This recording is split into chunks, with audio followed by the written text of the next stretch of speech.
The Galactic Dominion had catalogued humanity as a footnote, a fragile species confined to a single yellow star, primitive, divided, and statistically irrelevant.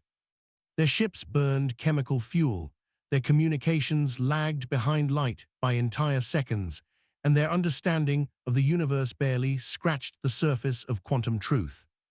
The Dominion's observers marked Earth as a future vassal at best, extinction collateral at worst, and then they looked away.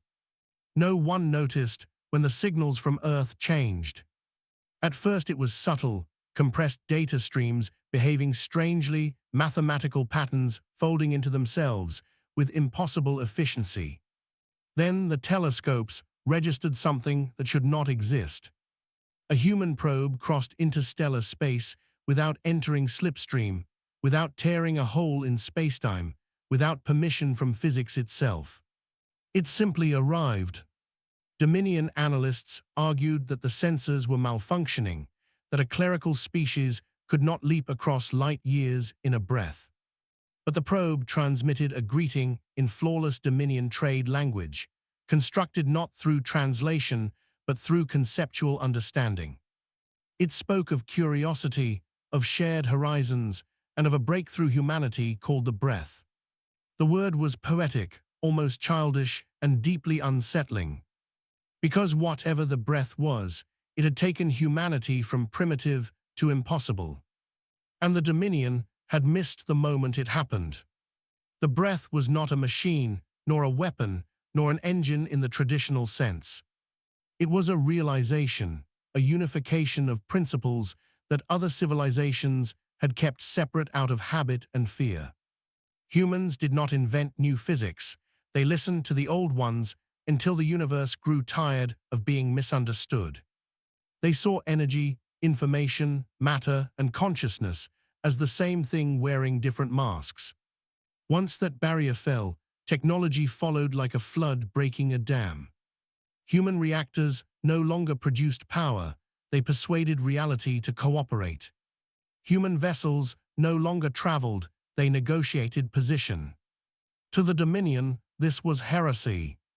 Civilizations climbed the tech ladder rung by rung, guided by ancient treaties that limited development to prevent destabilization. Humanity ignored the ladder entirely. They jumped. Within a single generation, their cities shimmered with probability fields. Their children learned higher dimensional logic as a second language. Dominion spies sent desperate reports back to the core worlds, warning that humanity was no longer classifiable. The Dominion Council convened in emergency session for the first time in 3,000 cycles. They did not yet fear humans. They feared what it meant that the universe had chosen to answer them. The first human delegation arrived without escorts, without shields, and without visible weapons.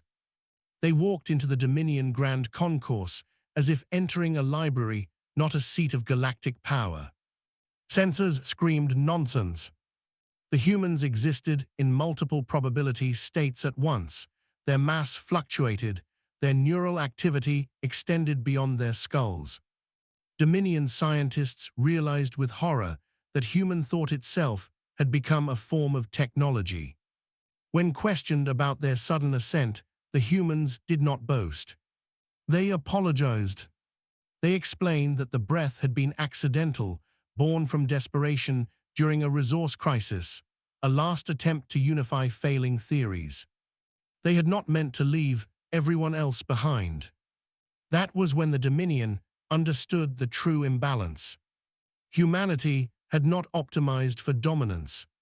They had optimized for survival and understanding. And now they were offering to share. But sharing godlike power was more dangerous than hoarding it.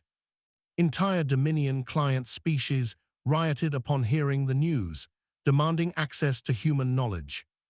Ancient empires cracked under the pressure of sudden possibility. The humans watched with visible regret. They had opened a door, and the galaxy was not ready for the wind that followed. A lesser species might have conquered. A greater one might have withdrawn. Humanity did neither.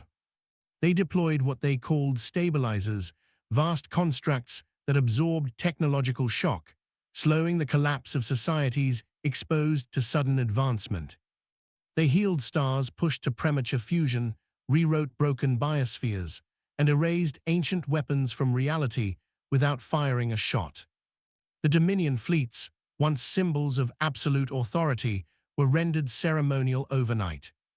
Their admirals realized that every battle plan they had ever written existed only because humans had allowed it to. And still, humanity refused the throne. They dismantled the Dominion's hierarchy not with force, but with redundancy. When every species could defend itself, feed itself, and understand itself, empires became unnecessary. The most terrifying revelation was not that humans could rule the galaxy. It was that they saw no reason to. Power to them was a responsibility to reduce suffering, not a tool to enforce order. The Dominion historians began rewriting their archives in real time. This was not an invasion. This was an intervention. Centuries later, the term Galactic Dominion survived only as a historical curiosity. The galaxy no longer measured progress in fleets or territory, but in understanding, resilience, and shared knowledge. Humanity never became gods. They became teachers, custodians, and sometimes students again. Other species eventually reached the breath on their own terms, guided but never pushed. When asked how it felt to change the fate of the galaxy in a single moment, humans always answered the same way. They said they had simply listened. The universe had been speaking all along. Humanity was just the first to take a breath and reply. Long after the breath reshaped civilization, after empires faded into footnotes and borders dissolved into shared constellations, something older than history began to stir. The universe had been listening. Not in the way mortals listened, but in the way vast systems adjusted, equilibrated, and responded to pressure. For eons, intelligent life had been a rounding error, a flicker of entropy that burned briefly and vanished. Humanity changed that equation. By unifying matter, energy, information, and awareness, they had not merely advanced technology. They had become visible. The first sign was silence. Deep space observatories across dozens of species reported gaps, regions where background radiation dipped unnaturally, where cosmic noise flattened as if muted. At first, it was dismissed as calibration drift. Then the silence began to move. It flowed like a tide across galactic arms, swallowing pulsars, darkening quasars, leaving behind space that felt thinner, less certain. Humanity noticed immediately. The breath made it impossible not to. Where others saw emptiness, humans sensed tension like the air before a storm. They did not panic. They prepared to listen. The first contact did not arrive as a ship, signal, or entity. It arrived as a question embedded directly into the structure of spacetime. Every civilization capable of higher dimensional awareness felt it simultaneously. A pressure behind thought, a resonance that carried meaning without language. It asked why. Why had this region of the universe begun to self-observe? Why had entropy been challenged? Why had awareness crossed the threshold from passive to participatory? For the first time since the breath, humanity hesitated. They had learned how to speak to reality. They had not considered that reality might speak back. The ancient civilizations that survived the Dominion era reacted with terror. Legends resurfaced, myths of the Quiet Ones, the cosmic arbitrators, the boundary keepers whose purpose was to reset anomalies. According to half-forgotten lore, civilizations that grew too aware triggered correction events. Stars went nova without cause, constants shifted, life vanished without drama. The universe restored balance by erasing questions that grew too loud. Humanity read these records and understood the risk instantly. They had not just stepped forward. They had stepped out of line. Emergency councils formed across the galaxy, not to debate policy, but survival. Some demanded humanity be restrained, their knowledge sealed, their breath fragmented before it attracted further attention. Others argued that it was already too late, that the universe had noticed and would not forget. Humanity listened to every voice, absorbing fear without judgment. Then they did something no civilization had ever attempted. They answered. The response was not a declaration, nor a challenge, nor a plea. It was an explanation. Humanity projected their collective understanding outward, encoded not as data, but as experience. They showed the universe what it felt like to be finite and aware. To know death and still choose curiosity. To suffer entropy and still build meaning. They showed the breath not as conquest, but as adaptation. A species refusing to go quietly not through violence, but through comprehension. The projection spanned dimensions, folding through probability and causality, touching places no signal had ever reached. For a moment that lasted both an instant and an eternity, the galaxy held its breath. The silence stopped moving. Instead, it deepened. The pressure shifted from interrogative to contemplative. The universe did not respond immediately. Millennia passed in relative calm, though everyone knew the calm was provisional. Humanity used that time not to expand, but to prepare others.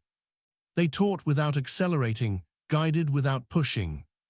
They seeded resilience instead of dependency. Because if correction came, it would not spare the unready. When the response finally arrived, it was gentle. Constants adjusted by margins so small only breath-aware minds could perceive them. Time loosened its grip slightly, probability became less rigid, causality more forgiving. The universe was not correcting humanity. It was adapting to them. The realization hit like a supernova across every advanced consciousness. The universe was not a static system enforcing balance. It was a learning one, and humanity had become its first successful feedback loop. This revelation shattered the last remnants of Dominion-era thinking. There were no final ceilings, no forbidden thresholds, only responsibilities scaled to understanding. The myths of cosmic erasure were reinterpreted. Those civilizations had not been punished for growing. They had collapsed under the weight of awareness without compassion. Humanity survived because they did not seek supremacy. They sought coherence. As the universe adjusted, new phenomena emerged. Regions of space where thought influenced formation, where stars aligned into structures resembling equations. Life arose faster, but not recklessly, guided by subtle pressures toward cooperation rather than dominance. Humanity did not control these changes. They participated, acting as translators between finite minds and an infinite system, learning how to host them. Some humans feared what this meant.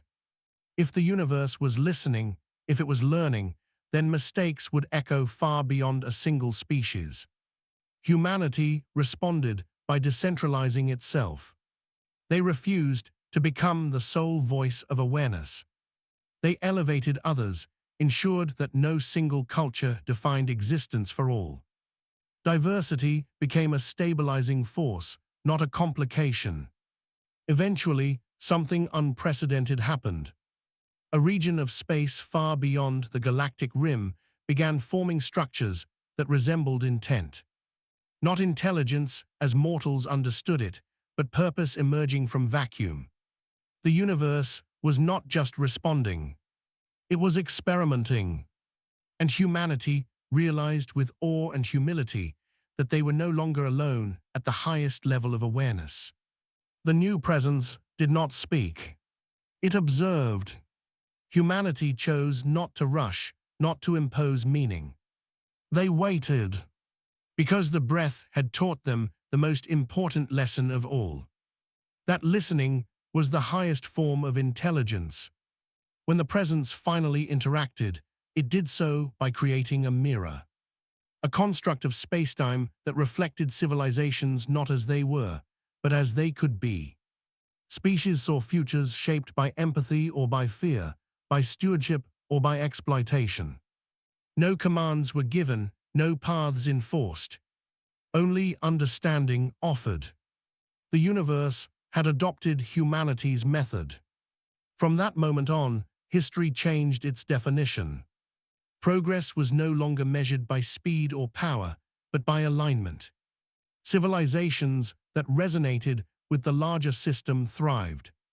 Those that resisted were not destroyed, but isolated, their influence dampened until they chose differently. Entropy itself slowed, not halted, but softened. Death remained, but meaning deepened. Humanity never claimed credit.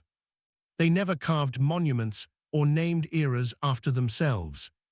They understood now that they were not the culmination of evolution. They were the catalyst, the first species to realize that godlike power was not about control. It was about conversation. And somewhere deep in the fabric of existence, the universe continued to listen. Not as a judge, but as a student.